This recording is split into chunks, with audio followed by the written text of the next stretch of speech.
नमस्ते, मेरा नाम है जुनाक ली और मैं हूं दक्षिण कोरिया का निवासी। हमारे चैनल कोरिया के लाला में आपका स्वागत है। तो दोस्तों, आज के इस वीडियो में मैं ऐसे जिले की बात करने वाला हूं जिसका नाम सुनने से लोगों के मन और दिमाग में डर पैदा हो जाता है। जी हां, मैं बात कर रहा हूं यूपी बुलंदशहर के। जिले का नाम जितना बुलंद, वहां के लोगों की आवाज भी उतनी बुलंद है। बुलंदशहर के साथ मेरा रिश्ता कैसे बना, वहां के लोगों के साथ मेरा क्या इंप्रेशन रहा और मेरा देखा हुआ बुलंदशहर कैसा था, ये देखने के लिए वीडियो को अंत तक जरूर देखेगा। चलिए बिना किसी देरी के वीडियो को शुरू करते हैं।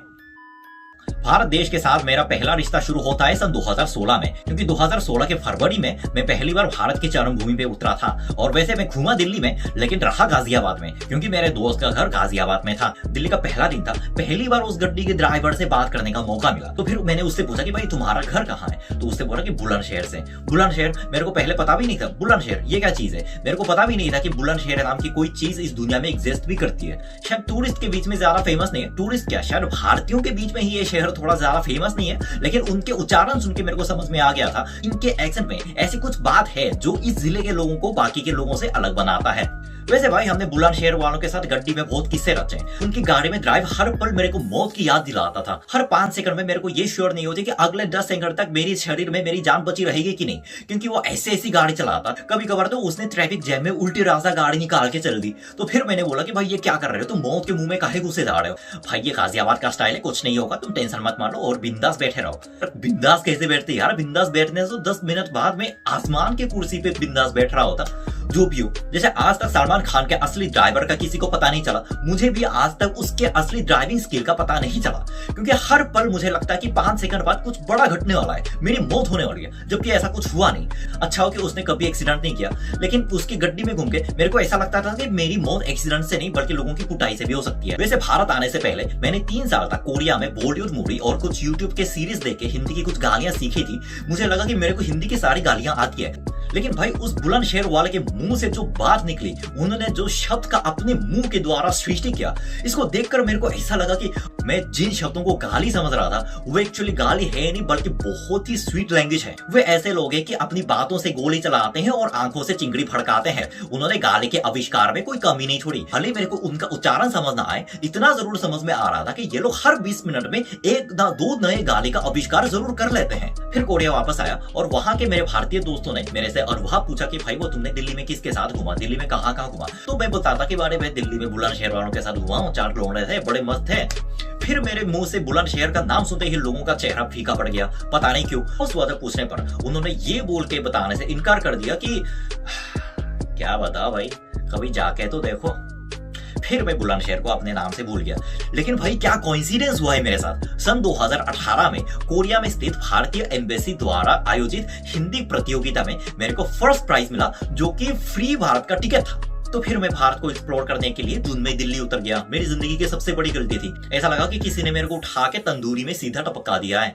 लेकिन क्या करें, टिकट का ड्यूरेशन तो 2 महीने बचा हुआ था। मैं पहले दिल्ली की गर्मी से बचने के लिए लेह लद्दाख भागा, लेकिन लेह लद्दाख में भी ज्यादा दिन नहीं रुके, क्योंकि वहां का महंगाई इतना ज्यादा है कि मेरे को कोरिया की याद आ जाती है। इसलिए 8 दिन में लेह लद्दाख की ट्रिप समाप्त करके मैं फिर दिल्ली वापस उतर गया। और लेह लद्दाख में मेरा इतना खर्चा हुआ कि अपने दोस्तों के सहारे रहने के लिए थोड़ा सस्ती जगह ढूंढने लगा। तो मेरे कुछ दोस्तों ने नोएडा में कुछ फ्लाइट को सजेस्ट किया, बहुत गजब की थी। पूरा BH की फ्लाइट दे दिया, जिसका एक दिन का भाड़ा मात्र 400 रुपए, ताकि इतना बड़ा फ्लाइट दे दिया कि बैठे बैठे बोर हो रहा था। सोचने लगा कि बीइंग अ साउथ कोरियन मैं इस भारत की धरती पर क्या कर सकता हूँ। तो फिर मैंने भारत का नक्शा खोला। तब भी मेरी नजर पड़ती है नोएडा के बगल में सटा हुआ बुलंदशहर पे। इसका नाम सुनते ही मेरे को 2016 के वो बंदे याद आ गए। तो मैंने उसी वक्त दिमाग में सोच लिया कि बीइंग अ साउथ कोरियन मेरा फर्ज बनता है कि बुलंदशहर जाना। क्यों फर्ज बनता है ये नहीं पता। तो मैं 10 रुपए वाले शेयरिंग रिक्शा में बैठकर पड़ी चौक चला गया और बंदे से पूछा कि भाई मेरे को बुलंदशहर जाना है। उन्होंने सामने खड़ी लाल बस की तरफ उंगली करके दिखा दी, यूपी परिवहन की बस। उसमें बैठ गया। ऐसा लगा कि मानो बाहर की सारी गर्मियां बस के अंदर कूद के भरी गई है। खिड़की खोली, कोई फायदा नहीं हुआ, क्योंकि गर्म हवा लगातार मेरे गाल पे जोर की तमाचा मारती जा रही है। बस के अंदर छाया हुआ था सालों से घना सन्नाटा और सालों से जमी धूल। और 10 मिनट बाद सन्नाटे को तोड़ती हुई कंडक्टर की आवाज, ओए बुलंदशहर, जल्दी बैठ जाओ। उसकी आवाज सुन के मेरे को ऐसा लगा कि ट्रेन का जो ईंधन होता है ना, वो गलती से ट्रेन से निकालकर उसके गले में फीड हो गया। खिड़की के बाहर 40 मिनट तक यूपी के शानदार खेत देखता रहा। और एक ब्रिज पार होने के बाद कुछ शहर सा नजारा दिखा, लेकिन मेरे को पता नहीं था कि ये फिरोजाबाद है, बुलंदशहर है, आगरा है, मेरे को क्या पता। फिर शुरू होती है हमारे कंडक्टर साहब की पुकार, जिसने गलती से ट्रेन का इंजन अपने गले में फिट कर लिया। ओ भूरचो वाले जल्दी उतर जाओ। मैं तो ऐसे खाली बैठा रहा, तो फिर वो मेरे को देख के बोला कि भाई तेरे को कहाँ जाना है? तो मैंने बोला बुलंदशहर। अरे भाई यही तो बुलंदशहर है, जल्दी उतर जाओ। भगवान ऐसे कंडक्टर सबको थे जो एक विदेशी नागरिक को उसका सही डेस्टिनेशन बता रहे। तो मैं भूर चौक पे उतर गया, चौराहा था, बहुत ही गर्मी, दिल्ली से भी ज्यादा गर्मी। बुलंदशहर का फर्स्ट इंप्रेशन यह था कि जिले का नाम जितना बुलंद, वहां के भवन उतने बुलंद नहीं थे। कोई बात नहीं, मैंने चारों तरफ देखा, फिर नजर पड़ी सामने के एक आम शेक की दुकान पर। बंदा आम शेक बेच रहा है जो दिखने में बड़े मजेदार है। एक मंगाया, कसम से भैया ने इतना ठंडा बनाया कि पी के मजा आ गया। प्राइस पूछने पर मैं और हैरान रह गया क्योंकि उसने सिर्फ बोला 20 रुपए। सेम चीज भाई दिल्ली में पीते ना तो कम से कम 60 रुपए का बिल तो आ जाता। लस्सी पीना तो हो गया, लेकिन तब मेरे को घंटा समझ में नहीं आ रहा था कि इस शहर में क्या देखने लायक है और मुझे कहाँ जाना चाहिए। फिर मेरे को रियलाइज हुआ कि बुलंदशहर के 4 लोगों के साथ घूमने के बाद भी मैंने उनसे गालियों के अलावा कुछ भी नहीं पूछा। ये भी नहीं पूछा कि बुलंदशहर में कौन सी चीजें घूमने लायक है, जो कि मेरे को पूछना चाहिए था 2 साल पहले। फिर मेरे सामने शेयरिंग रिक्शा जा रहा है, फिर ऐसे बैठ गया, डेस्टिनेशन नहीं बोला क्योंकि शेयरिंग रिक्शा तो कहीं पे भी जाता है, मेरे को कहीं तो पहुंचाएगा। तब मैंने ठान रखा था कि जिस स्ट्रीट पे सबसे ज्यादा आकर्षक भवन होंगे मैं वहीं पे उतर जाऊंगा, क्योंकि मेरा काम है फोटो खींचना। ऐसे 10 मिनट चढ़ने के बाद रिक्शा ऐसे स्ट्रीट पे रुक गई जिसका भवन ही बहुत ही रंग बिरंगे है। मुझे लगा ये मेरी सही डेस्टिनेशन है, यहीं उतर गया। फिर चारों तरफ से आती हुई लोगों की नजरें, अरे भैया मैं भी तुम्हारी तरह इंसान हूँ, कोई दूसरी पृथ्वी से आए एलियन नहीं हूँ। 5 मिनट फोटो लेने के बाद मेरे को पता चला कि फोटो लेने के अलावा तो मैंने कुछ करने की सोची ही नहीं। तो फिर मैंने लोगों से पूछा कि भाई मैं इस शहर में नया हूँ, कोई घूमने की जगह बताओगे? लेकिन मुझे लगता है कि शायद उस टाइम मैंने गलत आदमी से पूछ लिया, क्योंकि उसने मेरे को चीज उच्चारण में समझाया, मेरे को कुछ भी समझ में नहीं आया। तो ये हालत देखकर उसके बगल में बैठे हुए एक जवान आदमी ने मानक हिंदी में उस बात का अनुवाद कर दिया। तभी जाके मेरे को समझ में आया कि यहाँ पे एक बहुत पुरानी मस्जिद है और वहां के सामने बहुत अच्छा खाना भी मिलेगा। तब मैंने ठान लिया कि चलो बिना किसी देरी के वहीं चलते हैं। फिर मेरे सामने आती हुई एक ऑटो रिक्शा, उसको रुककर मैंने बोला कि भाई मेरे को जमा मस्जिद जाना है, जमा मस्जिद पहुंचा दो। और जमा मस्जिद तक पहुंचने के दौरान रिक्शा वाले ने तो इतना मजेदार राइडिंग कराया कि मेरे को 2016 के वो 4 लोगों की याद आ गई। इतनी हिलती हुई सीट पर बैठ के मेरे को ये समझ में नहीं आ रहा कि मैं रिक्शा की सवारी कर रहा हूँ या रोलर कोस्टर की। 10 मिनट की राइडिंग के बाद रिक्शा ने मेरे को जमा मस्जिद के सामने उतार दिया। मैंने 10 रुपए दे दिया और चला गया। भारतीयों की तरह दिखने का ये फायदा है। तो फिर जमा मस्जिद के अंदर चला गया। अंदर शायद कुछ बच्चे पढ़ाई कर रहे थे और मेरे को देखकर सारे बच्चों ने मेरे को घेर लिया। शायद पहली बार किसी कोरियन को देख रहे हैं, तो उनकी भीड़ देखकर वहां के जो मालिक हैं वो भी सामने आ गए। तो उनके साथ फोटो खींची, पता चला कि ये यहीं पढ़ने वाले बच्चे हैं। फोटो सेक्शन होने के बाद मेरे को लगे बहुत जोर की भूख। तो वहां के बड़े भैया से मैंने पूछा, भाई ऐसी जगह बताओगे जहां मैं अच्छा नॉनवेज खा सकता हूँ? लेकिन उसने बताया नहीं, बल्कि वो खुद मेरे को उस रेस्टोरेंट के सामने ले गया जहाँ पे कुछ निहारी और नान वगैरह बिकता है। खाना खत्म करने के बाद मैं बिल चुकाने के लिए काउंटर पे गया, पूछा कितना हो गया? तो उसने बोला 40 रुपए। 40 रुपए भाई साहब!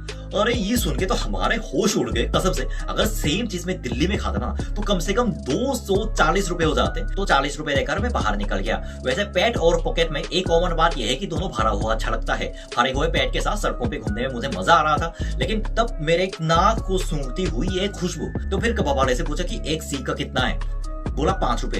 5 रुपए भाई साहब! कसम से यार, ये शहर का नाम जितना बुलंद है लेकिन वहां का दाम उतना बुलंद है नहीं, जो कि मेरे लिए अच्छी बात है। 10 रुपए देकर मैंने 2 कबाब खा लिए और अपनी अगली मंजिल के लिए निकल गया, जिसका मुझे खुद आइडिया नहीं था कि कहाँ जाना है।